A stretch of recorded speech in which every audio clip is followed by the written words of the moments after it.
నాతో మాట్లాడుమయ్యా,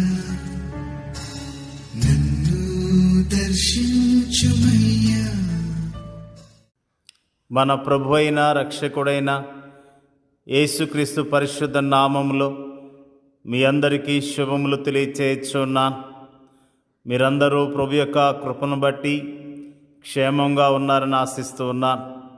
ఈరోజు బలపరిచే వాక్యము కీర్తనలు 23:1.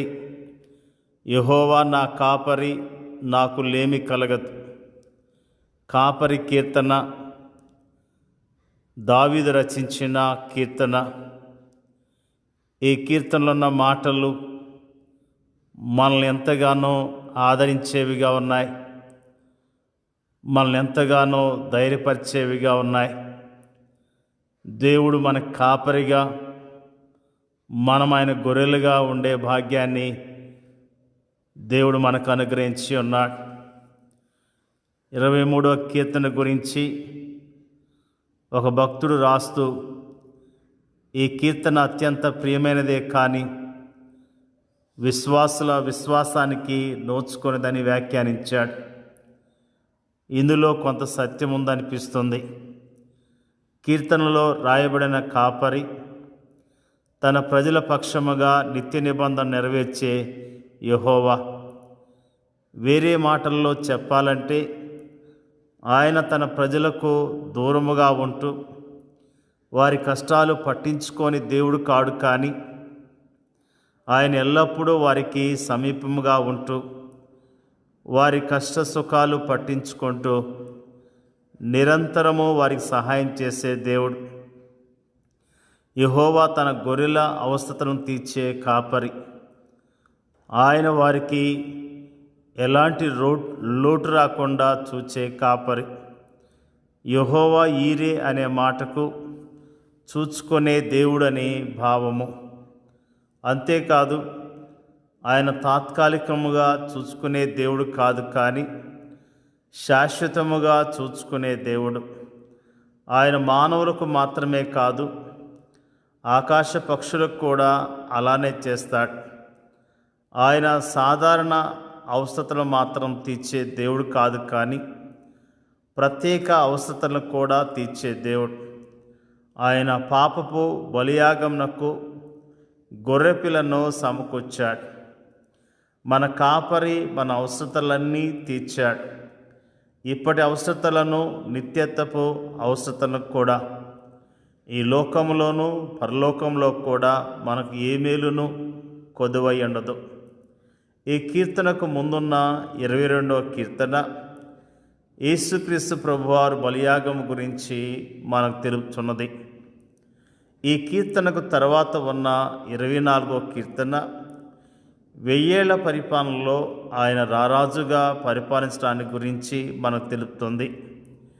ఈ 3 కీర్తనలు మనకు వరుసగా 3 సందేశాలను అందిస్తున్నాయి. 22వ కీర్తనలో తన గొర్రెల కొరకు ప్రాణం పెట్టిన మంచి కాపరి మనకు కనిపిస్తుండగా, 23వ కీర్తనలో సజీవుడిగా తిరిగి లేచిన గొప్ప కాపరి మనకు కనిపిస్తున్నాడు. ఇక 24వ కీర్తనలో అంతం లేని మహిమ రాజ్యమును స్థాపించేందుకు రానయ్యున్న మహిమ కాపరి మనకు కనిపిస్తున్నాడు.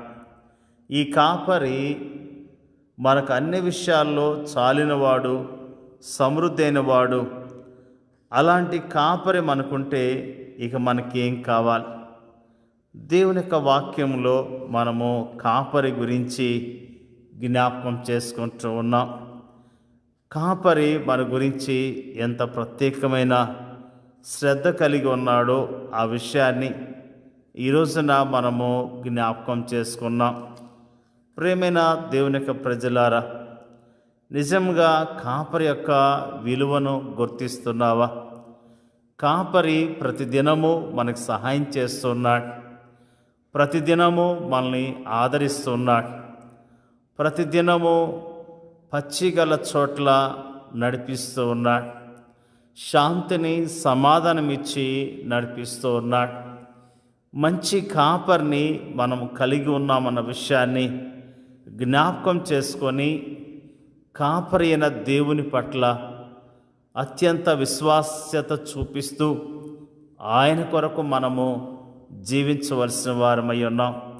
నిజంగా మన కాపరి ఎంత మంచి కాపరి, మన కొరకు ప్రాణం పెట్టిన కాపరి, మన కొరకు మరణించి తిరిగి లేచిన కాపరి, మన కొరకు పరలోక రాజ్యాన్ని సిద్ధపరిచిన కాపరి. ఇంత మంచి కాపరిని మనము కలిగి ఉన్నాం. ఎందుకు చింతపడాలి? ఎందుకు ధైర్యాన్ని కోల్పోవాలి? ఎందుకు నిరాశతో బ్రతకాలి? మన కాపరి మనల్ని విడిచిపెట్టడు, ఆయన ఎల్లప్పుడూ మనతోనే ఉంటాడు అన్న విషయాన్ని మనము జ్ఞాపకం చేసుకుంటూ ఉన్నాం. ప్రేమైన దేవుని బిడ్డలారా, మన కొరకు సిలువలో ప్రాణం పెట్టి తిరిగి లేచిన మన మంచి కాపరిని బట్టి ధైర్యం తెచ్చుకొని విశ్వాసంతో ఆయన కొరకు మనం జీవిద్దాం. దేవుడి యొక్క వాక్యాన్ని దీవించునుగాక. పరిశుద్ధుడైన మా తండ్రి, మంచి తండ్రి, నీకు స్తోత్రాలు. మంచి కాపరి, స్తోత్రాలు తెలియజేస్తూ ఉన్నాం. ప్రధాన కాపరి నీకు వందనాలు. గొప్ప కాపరి నీకు వందనాలు తెలియజేస్తూ ఉన్నాం. నీ యొక్క వాక్యంలో నుంచి మాకు తెలియజేసిన అద్భుతమైన మాటలను బట్టి స్తోత్రాలు తెలియజేస్తూ ఉన్నాం. మేము నీ ప్రజలుగా యోగ్యముగా జీవించడానికి మీరే నీ కృపను మెండుగా దయచేయమని ప్రార్థన చేయుచున్నాం. మరి ముఖ్యంగా ప్రార్థన చేయుచున్నాం తండ్రి, మా దేశాన్ని కనికరించండి, మా దేశ ప్రజలను రక్షించండి. మా దేశంలో ఉన్న ప్రజలు నిజముగా మంచి కాపరిన దేవుడు యేసుక్రీస్తు ప్రభు అని గుర్తించడానికి, నమ్మటానికి, విశ్వాసం ఉంచి రక్షణ పొందటానికి మీరే సహాయం చేయండి అయ్యా. ప్రార్థన చేయుచున్నాం. మరి ముఖ్యంగా నీ నమ్ముకొని నీ ప్రజలుగా జీవిస్తున్న ప్రతి విశ్వాసిని దీవించి ఆశీర్వదించండి అయ్యా. స్తోత్రాలు. వారికున్న ప్రతి అవసరత మీరు తీర్చమని ప్రార్థన చేయుచున్నాం తండ్రి. మరి ముఖ్యంగా మా దేశంలో నీ పరిచర్య చేస్తున్న సేవకులను మీరు జ్ఞాపకం చేసుకోండి అయ్యా. సేవకుల కుటుంబాలను జ్ఞాపకం చేసుకోండి. వారి కుటుంబాలను దీవించి ఆశీర్వదించండి అయ్యా. ప్రార్థన చేయుచున్నాం.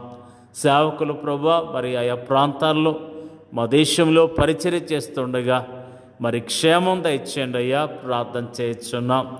అనాథలను, దిక్కులేని వారిని, చెరసాలలో ఉన్న వారిని, విధవరాలను జ్ఞాపకం చేసుకొని వారందరినీ మీరు ఆశీర్వదించండి అయ్యా. స్తోత్రాలు తెలియజేస్తూ ఉన్నాం. మరి ముఖ్యంగా ప్రార్థన చేయుచున్నాం. శ్రమల్లో ఉన్న విశ్వాసులను జ్ఞాపకం చేసుకోండి అయ్యా. వారిని ఆదరించండి, ధైర్యపరచండి.